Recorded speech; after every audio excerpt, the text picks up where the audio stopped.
All right, good evening, good evening, good evening. So here you are again, another week 4 of Chetwayo's Health Talks. All right, so let's hope to have a good time tonight and learning about health. And I hope you all have a enjoyable time. Well, sometimes some of the stuff you might learn might not make it that enjoyable, but let's hope that we could enjoy it in hindsight, understanding that what we would be learning would be stuff that is truthful. And I would always try my best to share with you the information from credible sources so that you can trust the information that I am sharing.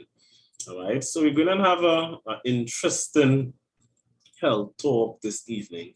Keep in mind that we want it to be a bit interactive, so comments or questions are welcome in the comments, and I will try to address them as we go along because I mean, we want it to be more interactive. We want you all to participate in the topics so that we could, because sometimes when you ask questions, it would cause me to, things that I may not have thought up at the point in time.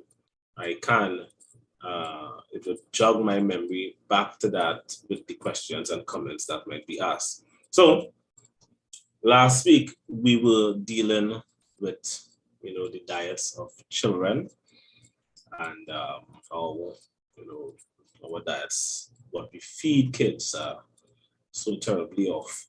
This is why Trinidad and Tobago have such a health issue with overweight and diabetes, overweight and obesity statistics among children being at alarming figures, having jumped by over 40 something percent in the past 20 years, right? So, which is quite alarming for anyone because now children under the age of 18 that are either overweight or obese, it's over 56%.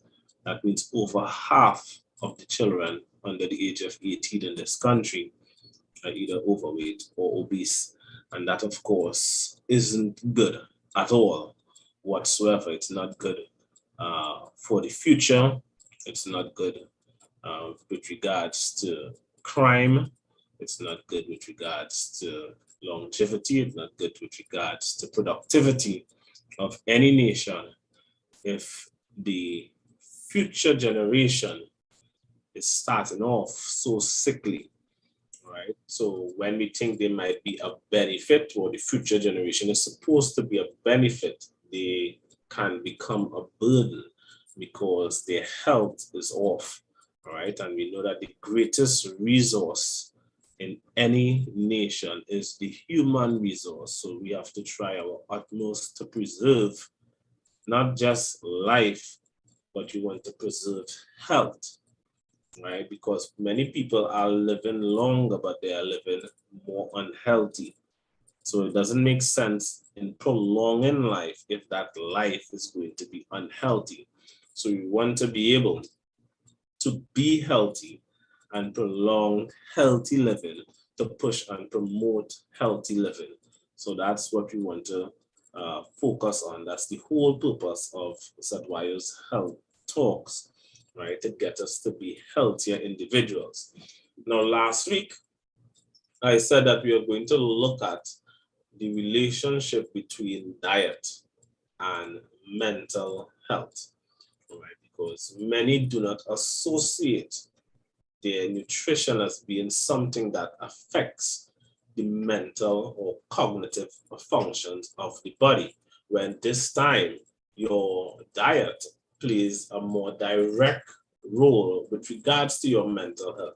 We seem to just associate mental health with simply issues or problems in life that might just be psychologically related. So you're going through a situation at home, and we think that is what is causing your mental anguish, not understanding that the nutrition is what's causing the mental anguish. And some might say, oh, but it could still be the issue. You could have issues at home, but if the nutrition is right, how the body, how the mind manages and maneuvers and what's the word I'm looking for? Surf the waves of those issues would not be one that is damaging to the mind because the nutrition is correct. All right. So I mentioned last week that delinquency in schools is related to nutritional deficiency, and we have been seeing in the news of late a lot of school violence. Now, we have to keep in mind that, over the past 2 years, a lot of children have been home, right?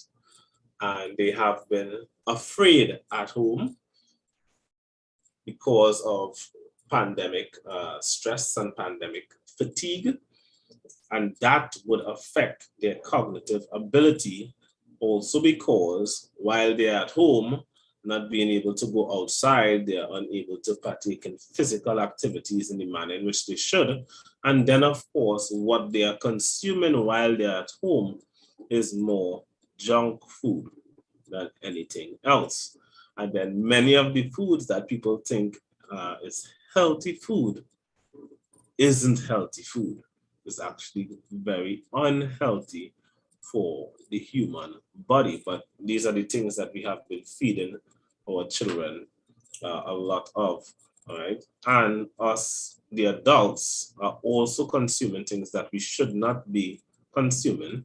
And if someone decides to consume and the quantity in which they're consuming them are way too high, and these things does affect our mental abilities. It does affect the neurological connections, the synapses in the brain, and affects how the brain produce new connections. All right. So, having said that, for those that have been listening to me over the week, over the past couple of weeks, they would know that I am not a fan of veganism, and I hold no water in my mouth to say that.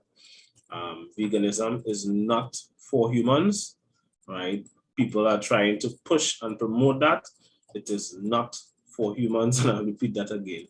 Veganism is not for humans, right? We are not biologically designed to live off of plant-based foods. But what I would be doing tonight is to show this, because I started off showing that in the first episode. So I'm going to show even more of it. All right. So we'll just jump into it, and I would share my screen with you all so that you all can read along with some of the stuff that I am about to share with you all. All right. Of course, many I think would be surprised as usual when I share information of this nature because of the amount of misinformation that it has out there that many people just, it's hard for them. It's hard for them to accept the truth. But we did say that times would come where the truth would become a lie and the lies would be as truth. All right. So I just need to be able to share the screen here. So hopefully would unlock that feature so that I could share the screen to you all so that we could read along with me. Know that the information that I am speaking of is credible stuff, right? So just hold on a bit while I gain permission here to share the screen with you all. Right. Let me see how this goes.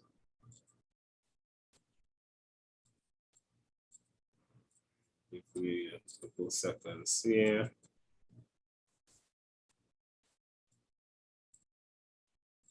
One second. All right. So, all right, so here is the page. I hope you all can see the screen here. So it's taken from Psychology Today. So we'll have a little read this evening. right? We'll have a little read this evening. Psychology Today. The vegan brain, plant-based diets, micronutrients, and mental health. This was posted September 30th, 2017, right? So this information is known a while now. So I'll start off by reading this article. Most people think of fruits and vegetables as teeming with the vitamins, minerals, and powerful antioxidants we need to live and thrive. It is true that many plant foods are rich in many of these substances, but just because a food contains a particular nutrient doesn't mean we can access it. Unfortunately, plant nutrients often suffer from low bioavailability, right? So I'll just pause there for a second. Let me just get back to you all here.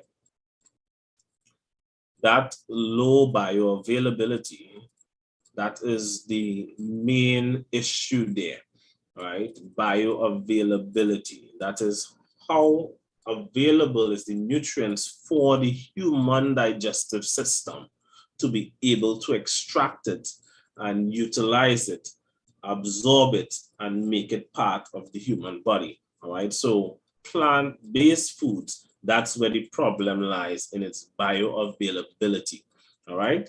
So let me go back to sharing the screen here, back to this article. All right, let me get back to this article here, and we shall continue on this topic. All right. It says, unfortunately, plant nutrients often suffer from low bioavailability, which means that they are hard for us to extract, absorb, and utilize. The question then becomes, do vegetarian and vegan diets contain the micronutrients our brain needs to function properly? Or do they put people at risk for serious deficiencies that increase the likelihood of developing psychiatric disorders?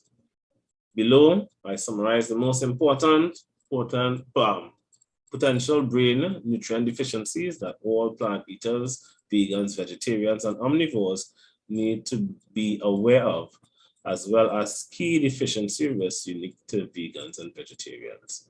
All right, just gonna jump to it. So vitamin A is important to many aspects of brain function, including vision, learning, and memory. Contrary to popular beliefs, plant foods are lousy sources of vitamin A. In fact, they contain no vitamin A at all. Instead, they contain carotene or carotenoids, which we must then convert into retinol, the form of vitamin A our body can use. This is 12 to 24 times more difficult than obtaining retinol from animal foods, according to a 2013 review article in the Journal of Health, Population and Nutrition. This helps to explain why childhood blindness due to vitamin A deficiency is rampant in dozens of developing countries, particularly in Africa and Southeast Asia, right? So we'll just pause there for a second, all right? So that's just one nutrient we're looking at thus far, vitamin A.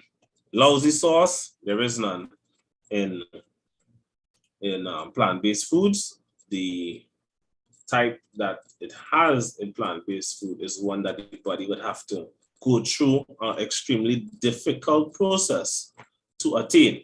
Good source of vitamin A is consumption of eggs. It is actually quite a good source. The egg yolk, quite a good source. As I mentioned that, I also want to say, do not throw away your egg yolk, right? Which is something a lot of people like to do. And when people throw away the egg yolk, it affects the bioavailability of the egg whites, right? So you need the yolk in order for the body to get the nutrients from the egg whites as well. So you need both. That is why nature packaged egg with the egg white and the yolk in one, right? For some reason, we decide we are going to separate it and consume the yolk, the white only, and throw away the yolk, right? So where we got that from, I don't know. Egg is classed as a superfood, so you want to consume eggs. Eggs are extremely healthy. Now, there's something else people need to understand. Saying that you eat 1 egg a week or 2 eggs a week, no, right? That is too little. That is too little. I had some eggs today. How much eggs did I have today? I had 15 eggs today, right?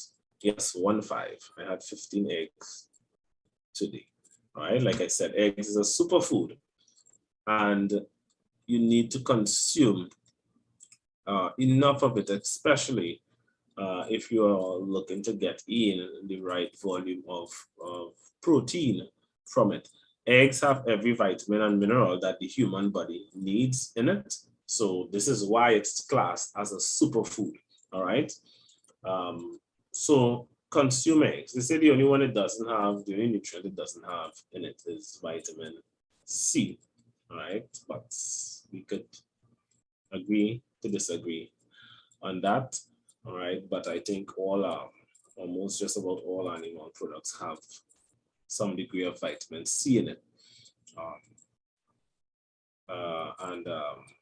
Or somebody is asking if that's not too much. What is too much eggs?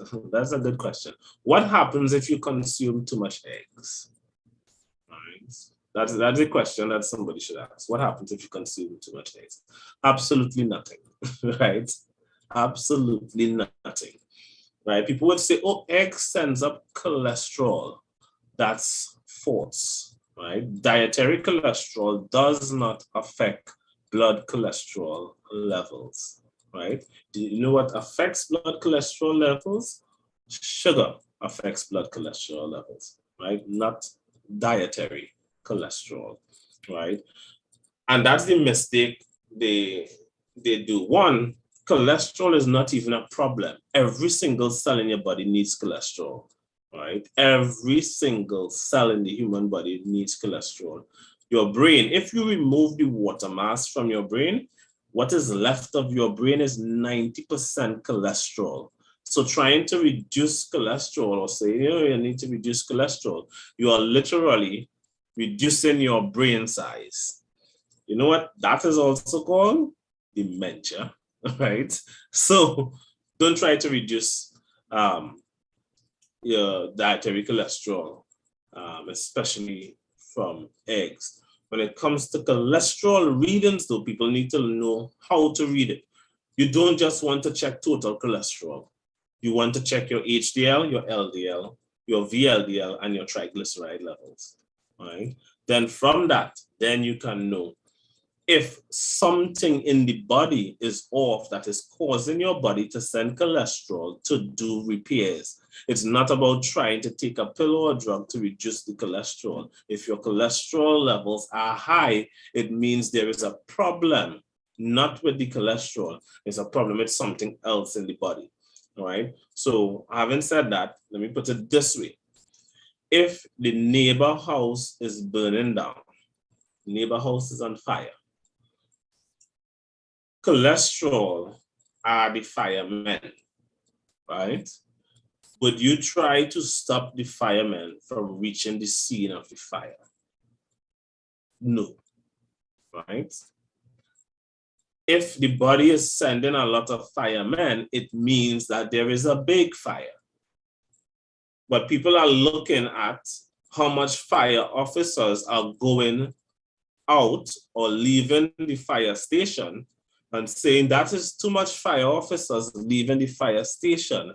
Let us reduce the amount of fire officers leaving the fire station, but yet it have a big blaze taking place, right? And then we wonder, how come this person is so sickly? They are sickly because we are stopping the fire officers from doing their work. And we are also, it have somebody there throwing kerosene on the neighbor house, and they are unaware that what they are throwing on the neighbor house is kerosene. right? So what people should do if your cholesterol levels are high is not try to lower the cholesterol by taking a statin drug. Statin drug, I would recommend that any and everybody, if your doctor tells you to take a statin drug, tell them no, right? Tell them no. Statin drugs are dangerous and very, very dangerous, right? Side effects from statin drugs are immense. In fact, some would even associate statin drug medication with one of the causes of Alzheimer's and dementia, right? So you want to stay away from statin drugs, right? It is not good, it is not safe, it also damages the liver. When your liver gets damaged, that is going to affect your body's ability to produce hormones. And when hormones are affected, the reach or the damage that can be caused is very, very vast, right? Very, very vast. So you don't want to reduce your air consumption because you're afraid of cholesterol, right? If your cholesterol levels are high, it could be indication that you're causing damage to yourself due to the overconsumption of plant-based foods and sugars, which usually come from plant-based foods. All right, so you want to reduce that, and then you would see a change, or get rid of that, then you would see a change in your cholesterol level. Don't not decide to cut out the eggs from your diet. Eggs are superfood, right? They are full of nutrients that the human body needs, right? That the human body needs. My blood work does always come out excellent, right? It always comes out excellent. So people need to get in some more eggs in order to get in your vitamin A and so forth. All right, so let me go back to sharing my screen with you all. And we will do, because this topic might take a little, it might take a couple episodes, because we will be going through the different nutrients that you can't get from plants. And then after that, we want to also look at anti-nutrients from plants, the toxins, some of the toxins in plants. There are many, many, but we will look at some of them and we'll see the dangers of being on a vegan and plant-based or vegetarian diet, all right, how detrimental it is to health. All right, so I would share my screen again and we would continue reading. We'll continue reading along. So here we go. All right, so it says, contrary to belief, plant foods which are lousy for vitamin T. So this is what we read before, and it's one of the reasons why, which is that vitamin A deficiency is why there's a rampant amount of childhood blindness in certain countries. Goes on to say, poor bioavailability plays a predominant role in the development of vitamin A deficiency among communities that mainly rely on plant-based foods, right? So these are things that a lot of people aren't aware of, right? Fortunately, vitamin A deficiency in the US and other developed countries is very rare due to the abundance of animal foods and because many processed foods are fortified, right? I'm also not an advocate for processed foods, and you would see why too. So here we have vitamin D. So vitamin D3 is important in brain growth and development. Regulates calcium levels within the brain, helps protect brain cells from damaging oxidation, and supports the health of the hippocampus, the brain's memory center. The form of vitamin D our body needs is vitamin D3, cholecalciferol, right? Cholecalciferol. We can make vitamin D3 from sunshine or obtain it from animal foods. The form of vitamin D found in plant foods is vitamin D2, ergocalciferol. Ergocalciferol, all right? Mind all these big words, all right? Our bodies can convert some D2 to D3, but D2 is less potent, doesn't last as long in the bloodstream, and may be harder to store in our body fat for rainy days and dark winters if we spend enough time in the sun. We don't need to obtain any vitamin D from our diet at all, yet many people, regardless of chosen diet, are deficient. Most studies have found that vegans have lower blood levels of vitamin D3 and are more likely to drop to deficient levels during winter months than omnivores. So let me just pause here a little bit. Come back to you all. All right. So vitamin D3, which is what you get from sunlight, it is the best and most efficient source of vitamin D3 that you can get. All right. I don't recommend supplementing. I recommend that people go out and get some sunlight. Now, remember it says it's good for brain development and to prevent oxidation, which is oxygen damage. Something else people aren't aware of with regards to the sun is that the sun also provides near-infrared light, right? Near-infrared light causes the body to produce melatonin, all right? Now, some might say, but melatonin is something that the pineal gland in the brain produces in the absence of light in the night or when you sleep.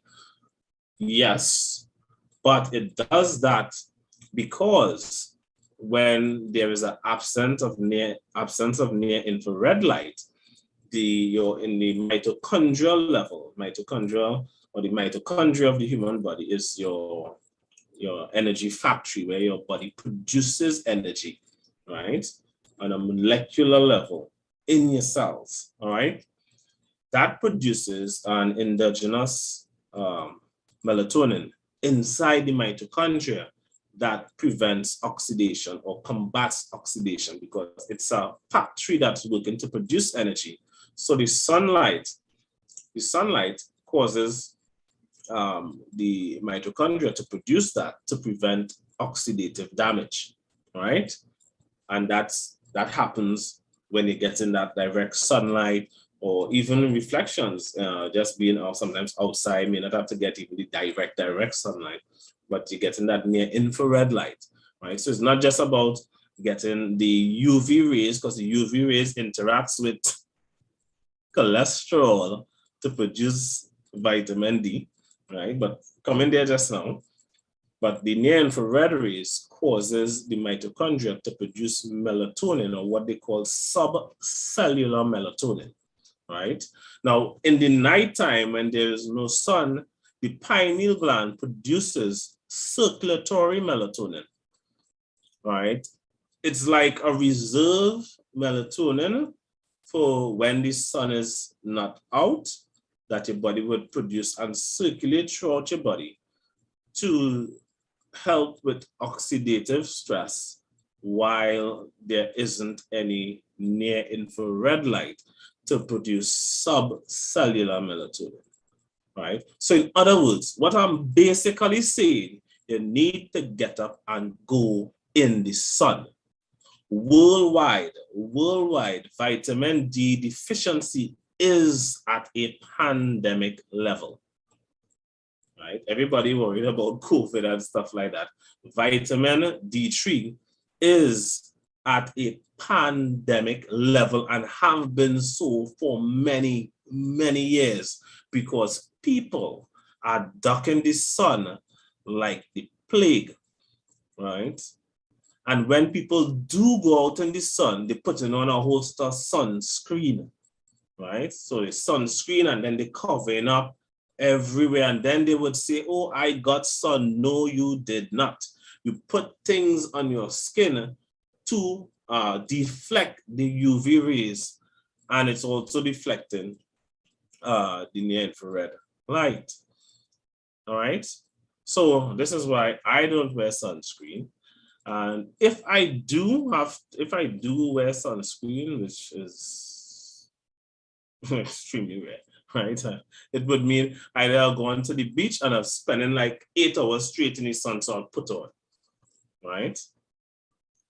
You know, if you're spending excessively long periods of time in the sun, then, right? And it's like direct hot sun is spending then. But if you're going out in the sun for an hour or so, no. You want to get good exposure from the sun because vitamin D is significant with regards to brain development, all right? And here, as like I mentioned before, now if you are on statin drugs, because everything what you'll notice is everything I'm speaking is going to connect. Everything connects, right? If you're on statin drugs, which is reducing your cholesterol, when the UV rays from the sun hit your skin, it's supposed to interact with cholesterol in order for your body to produce vitamin D3. But if you are taking statin drugs to reduce your cholesterol level, you are hindering your body's ability to convert UVB light into vitamin D3, right? So yes, your cholesterol level is going down, but you're literally killing yourself, damaging your brain, your immune function, your bone function, because vitamin D3 has multiple uses in the human body. So you're damaging yourself, right? Literally damaging yourself by taking statin drugs. And then when you do go out in the sun, you are wearing all these sunscreen and UV protected clothing and whatnot, right? As if the sun is your enemy when it isn't, right?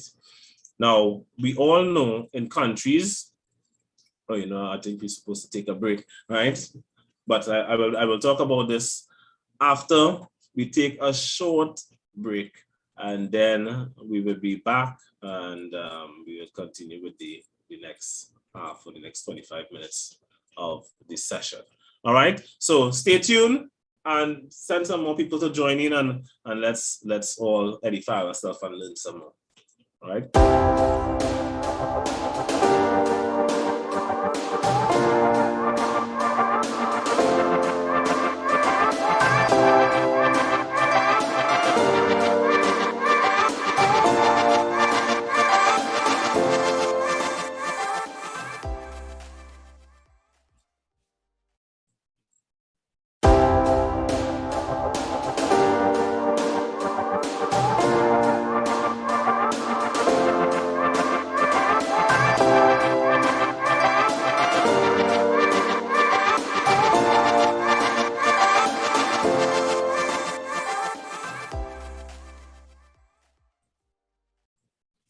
All right, so we are back again.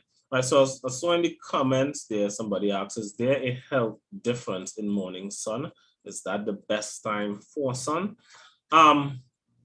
It's an easier time to get in sun, but what we would notice is that,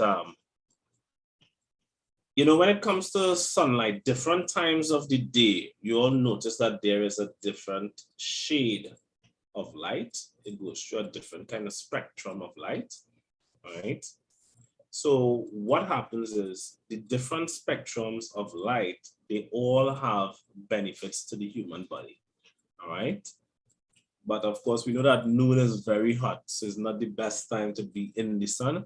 But if you're somebody that, you know, kind of don't like the excess heat, all right? The morning sun would be an easier time to get in some rays from the sun. But I can't say for certain if it is better or if it's the best time to get in sunlight.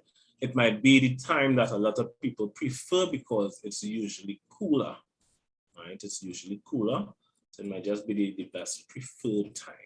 All right. So I was going to say this before we go to the break. We know that in countries that have reduced sunlight, places that might go sometimes 6 months and stuff without sunlight during the winter or whatnot, based on the solstice, suicides are a lot higher.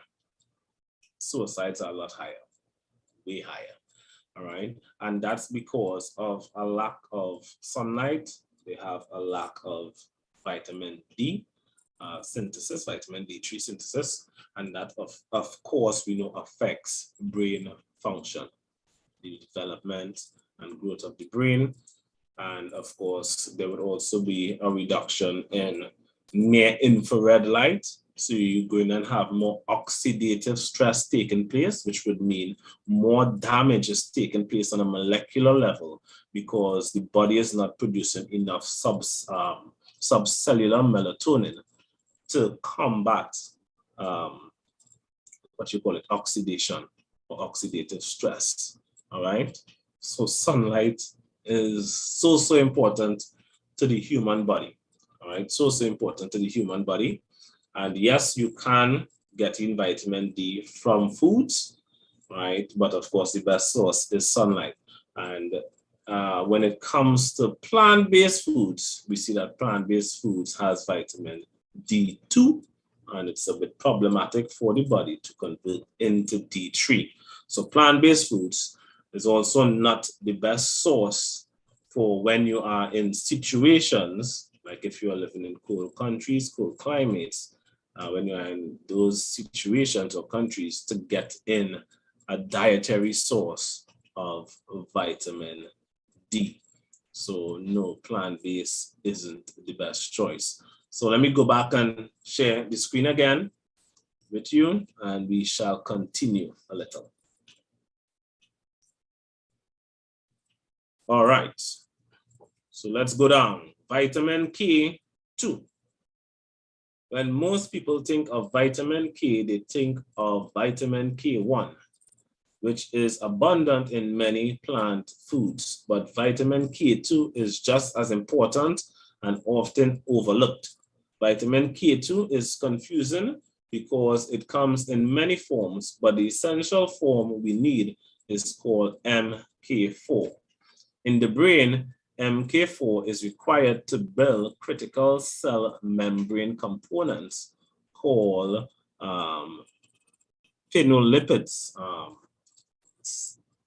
phenolipids, as well as to support the overall health and function of brain cells.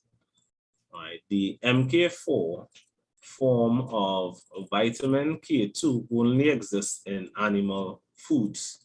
The body can convert a little bit of K1 into MK4, but not nearly enough to fully meet our needs. Therefore, savvy vegans turn to natto fermented soy, which contains a bacterial form of vitamin K that our bodies can turn into MK4 a little more easily. To learn more about vitamin K, please see Chris Masterjohn, PhD's Ultimate Vitamin K resource. He recommends that vegetarians not rely solely on natto to meet their K2 requirement, but rather take special supplements. Of course, like I have mentioned before, I am not an advocate of the use of supplements. When it comes to supplement use, I always say if one has to use a supplement, that itself is an indication that your diet is insufficient or deficient. All right, which would be the better term, your diet is deficient. All right, so we see that this MK4, which your body uses or creates from vitamin K2, right? It's used to build cell membrane, right? And that is needed by your brain because, of course, your brain is also made out of cells and needs to have, to be able to repair and to even build new cells when it comes to forming new connections and so forth. So a deficiency in this, because it's something that only exists in animal foods, right? Outside of animal foods, you would have to use a fermented plant-based food, which is fermented soy, right? Now, we haven't gone into, which would be over the next few episodes when we're looking at anti-nutrients, because you might say, okay, well, I could just use fermented soy, but there are going to be anti-nutrients from that fermented soy as well. And some of the roles of anti-nutrients are to block the body's ability to absorb certain nutrients. But we would look at that a little more detailed in the coming episodes that we will be looking at. All right. So, and I always say this, we have the whole vegan push today. But what you would see, of course, not all tonight, but you would see that there are many essential nutrients needed by the human body that are not found in plants. You cannot get from plants. So how is it that we could be telling people that we're not supposed to be eating animal foods and we must only eat plant-based foods when key nutrients, key minerals, right, for life cannot be found in plants and there? So how are we pushing that we're not supposed to be eating animal-based foods, right? I even saw something where someone suggested, a vegan suggested, that we genetically modify animals in nature so that they would stop eating other animals. Right? Do you hear the level of craziness that takes place? Right? Do you hear the level of craziness that takes place? You know, what I would do, I would jump to another article, right? And come back to this one, but I'll jump to another article from PubMed, because somebody might say, well, that's just on a psychological, on a page dealing with psychology, so it's just not a psychological page, but I'll share something with you all from PubMed. Of course, that's a very credible source of information.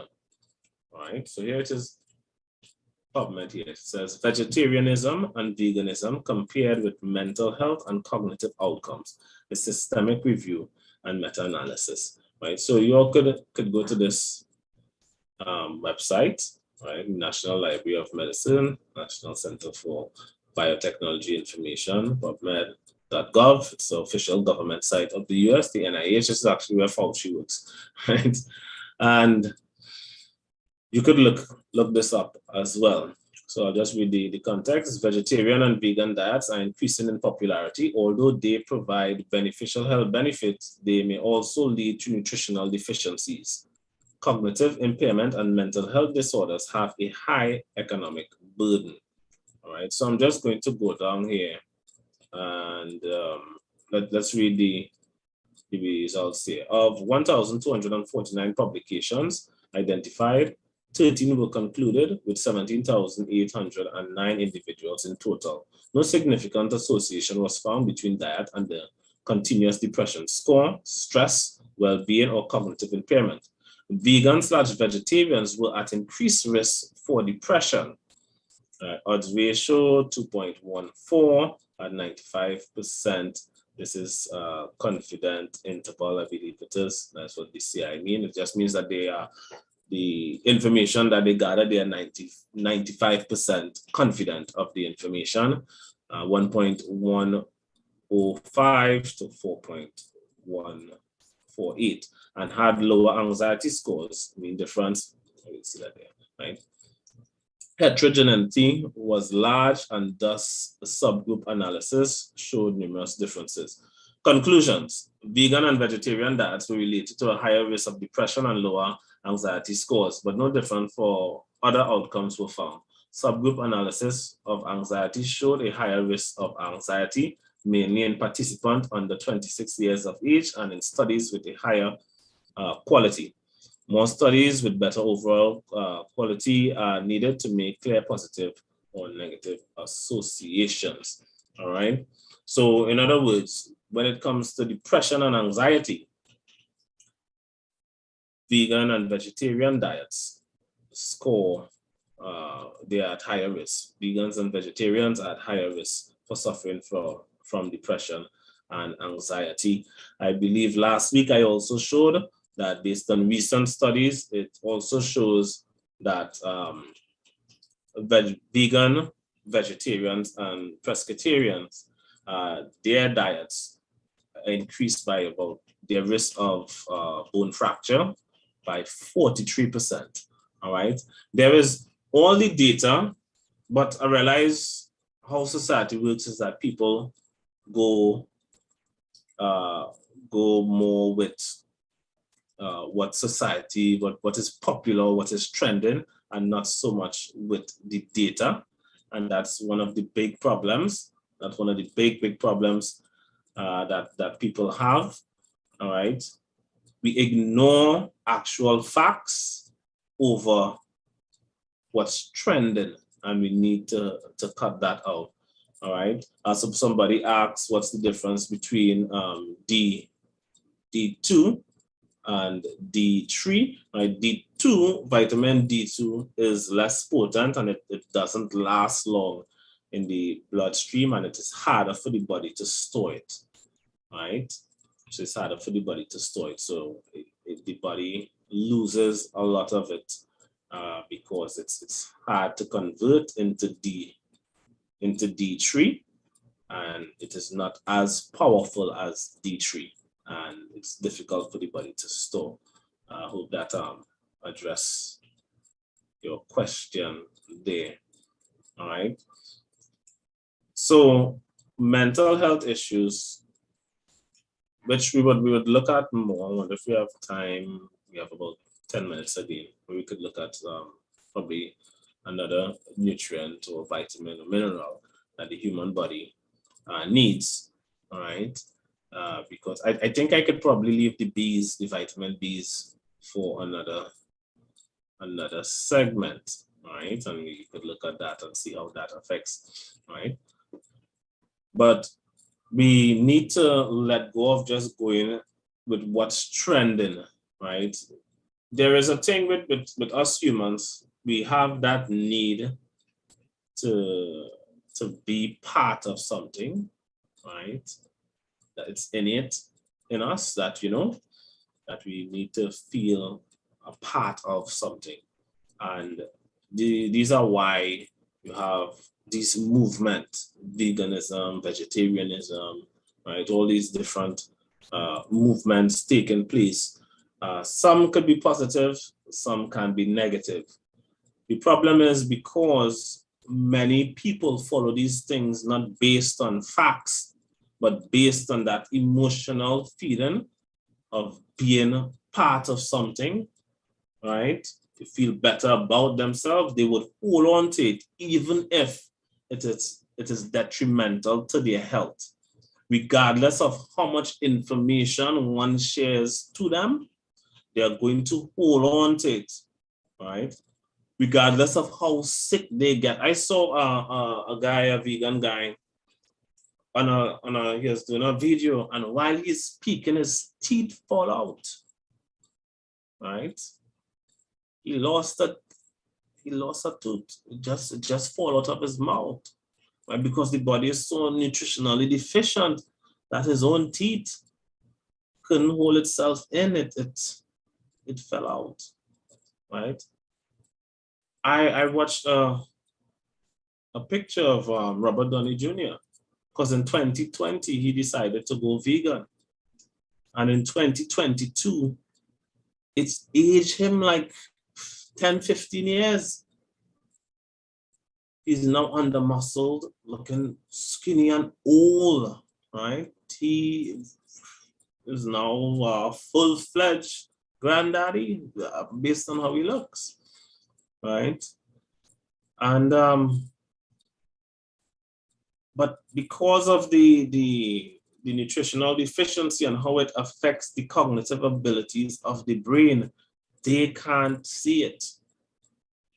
If you talk to people that were vegans and that have switched completely to vegan, because there are people that have switched completely to vegans, to carnivore diet, they would tell you the truth. They would tell you how sickly they are. Many vegans hide their illnesses. They hide it, right? And they hide it because they want to fit in. They still want to be part of that group. I've gathered so much followers. right? And that sense of belonging is there and it's strong, and they don't want to lose that even if it costs them their lives, right? And it's a sad thing because we are eating like herbivores when humans are not even omnivores, right? We are not even omnivores. And as time go along, I would go into and show you how the digestive system of the human body is designed to show and to prove that we are not omnivores either. We are biologically designed carnivores, right? So when I tell people I don't eat any plant-based foods whatsoever, they find it interesting. But when they look at my physique, they look how I perform and move and operate and energy levels and whatnot, it puzzles them. But you look at the humans that are eating, because sometimes I try not to use the term carnivore diet. I like to say species-specific diet, right? Which is the carnivore diet, but people associate carnivore diet with a whole fat thing and whatnot. And that's not really, it's just the diet that we are designed to consume, right? So I like to refer to it as species-specific diet. Every species have a diet that's specific to that species. And us humans, we are not herbivores, nor are we omnivores. And if people actually understood what it means to be a herbivore, it doesn't mean that a herbivore animal cannot eat meat. It means the percentage of their digestive system that's designed for the fermentation and breakdown of plant-based foods is of a high percentage, right? So, and that's how you determine if an animal is a herbivore or a carnivore. It's based on, or even an omnivore. It's based on the percentage of their gastrointestinal tract that is dedicated to the fermentation of plant-based foods. All right, and humans, our digestive system is not designed to be half and half, so we are not omnivore. It's designed with over 80% capacity for the digester of meat. We just have a 17% capacity for the facilitation of plant-based food. Lions and tigers, right, lynx, leopards, pumas, cheetahs, their capacity for plant-based food is at 16%, 1% different from humans. But yet we are telling ourselves that we are omnivores, and people today saying we are herbivores. A cow's digestive system is 75% designed for the fermentation, to facilitate the fermentation of plant-based food, 75%. And that makes a cow a herbivore, right? So because of our lack of knowledge and information, we have been poisoning ourselves on a daily basis. And then we wonder why we are the sickest creatures to walk the earth, because there's no other living creature on earth as sickly as current humans or present day humans. Right? Our ancestors weren't so, because they ate what they were biologically designed to eat. They were hunters, right? You don't have to go and hunt a plant, right? They were hunters, all right?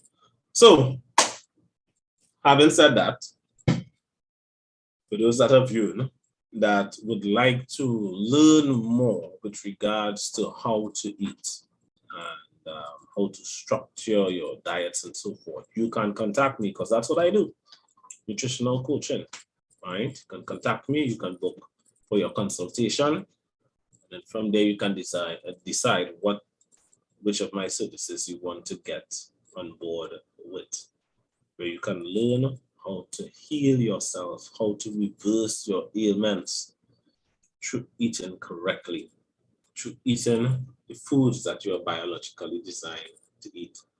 and consume, right? That's what I do. That's what I do, all right? So many of my clients have their health issues reversed, many of which those health issues were things that the medical world told them is uncurable and that they need to be on medication for the rest of their lives for. And within some got reversal within days, some within weeks, depending on what the ailment is, and how committed the individual is to make the lifestyle change. That will determine how quickly or how long it might take for their health issues to be reversed. All right, so my number is on the screen. I would recommend that you send me a message on WhatsApp and I will respond to you, right? If you're interested in getting on to my program, you can do so by contacting me, and I will send you a list of all the services I offer, because I don't just do nutritional coaching and stuff only, but also online training, which is physical training as well. And then I also have aquatic exercise also. So there's a variety of stuff. I take fitness and health from a holistic standpoint, from both nutrition and from the physical aspect as well. All right. So having said that, we have now reached 9:30. So thank you all for tuning in, and hopefully you all will tune in next week and invite some friends to come in and let's all enjoy it together. And you could ask your questions and so forth. All right. So thank you all for tuning in. I hope you all have a safe week. So I would see you all next week, Wednesday at 8:30 p.m. So remember, this is Chetwayo's Health Talks. Remember that your health is your wealth, and there is no wealth without health. Take care.